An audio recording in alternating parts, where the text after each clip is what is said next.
Starting at the DLC/OBD2 port, I have pins going to 6 and 14, which is supposed to be the CAN bus network.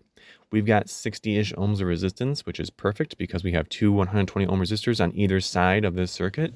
So verifying right there that the vehicle is asleep when we're doing our testing, just to make sure we don't have any stray voltages or errant readings. I went ahead and switched to my oscilloscope pattern, and you'll see here that same pins, same scenario, good ground going to those test leads. We can keep the engine on, or the car on, engine off, and we don't have any scope pattern. So we need to go further up the network. So I went through the transmission control module and went ahead and back probed the wire colors there are white, green, white, blue, and luckily that stayed the same throughout this entire network. We don't have anything going on there after it's been asleep for a while. So I went ahead and did the key on, position 2. We should see signals going back and forth between it and the PCM, the TIPM, no network activity. So I've already tested this before and load tested it even, but just to make sure that I didn't wiggle something and change something by moving this out of the way or jiggle the harness. With the key on, we have about 12 volts readily available at that module. So going upstream, there's the TIPM. Took it out of its holder, and I found the connector that has those same wire colors, but just to make sure it's the CAN bus network. And it's the one we've been dealing with. I went ahead and did a resistance check, and sure enough, around 60 ohms, 54, 55, that's perfectly acceptable. Switched the BNC connectors, made sure that the car was asleep, hooked up everything as far as those same pins, same exact locations.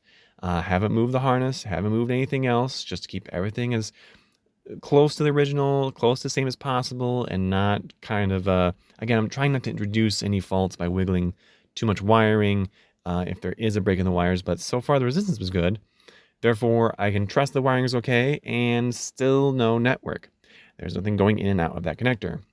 Now, a lot of people said you do need to also verify that the modules that can produce signals on this network have power and ground.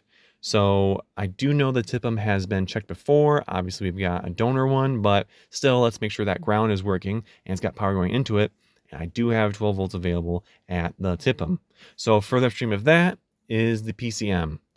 Now that's this connector number 1, and they say not to back probe it unless you have the breakout box, in which case you can, break it out. I want it hooked up, and I wanted to leave that plugged in this entire testing round so that we did not have an issue. Sure enough, the wires I found have the same resistance, so that's definitely the CAN network. We've got the BNCs hooked up a couple minutes later. I've got them grounded to the PCM case, which I know is a good ground. I've tested it and verified it. Now we've got our leads going over to these BNCs. I'm going to go ahead and power the car on. I have also graphed and looked over the graph part of the oscilloscope to see if I was missing part of the signal going by and then canceling or dropping out. I never saw it become active, and you'll see in this video, again, no network activity. So same connector, I wanted to make sure, key on, engine off. The people that were saying in the different tech forums that we need to make sure these modules have power and ground if they're going to produce a signal. Of course, let's go that same connector. Let's go ahead and back probe it this time. Leave everything the way it would be if the car was, untouched, not partially disassembled, and we still have 12 volts available. So basically, I have mapped out everything I've tested today. We went ahead and checked everything like they would in a CAN bus network class. So checked that to the DLC, had really good readings as far as wire continuity, but no activity. Check the TCM, the TIPM, the PCM, all have pretty good continuity, all have good ratings, all have power and ground, but no network. So that concludes the testing I did for today on the Jeep.